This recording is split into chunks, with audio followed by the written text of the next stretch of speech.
Today we're going to go over how to install Windows 11 on your Dell. Alright, you're going to need a bootable Windows 11 USB. You need to plug that in and start tapping. Hit power and start tapping on your boot menu key. I'm working on a Dell, so for a Dell it's F12. You can Google what your boot menu key is. For a Dell, you repeatedly tap F12 until you access your boot menu. From there, you can use your arrow keys, arrow down to your USB, and hit enter. Okay, so now I'm at the setup window.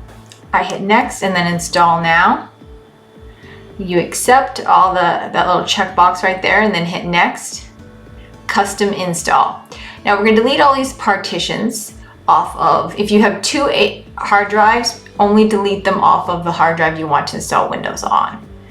But for me, I have one hard drive, so I'm just going to go ahead and delete everything. As a side note, you will lose all your information when you delete it. So I select the drive and hit next. Now this process will simply just take some time. It's going to do the getting ready files ready for installation, you get your features, your updates. Each one of these steps takes a while. I'm going to fast forward it a little bit so that we don't have to wait. Windows 11 setup screen. Exciting, isn't it? Okay, so I'm in the United States, so that's what I'm picking. And then I hit yes. And then on keyboard, yes.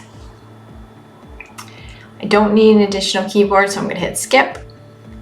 I am not going to say I have internet. I'm going to set that up when I get in there because I don't want to be forced to sign in with my Microsoft account.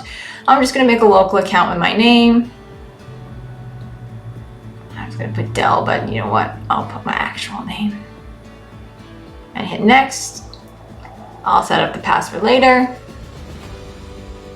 And I hit next for the privacy and accept.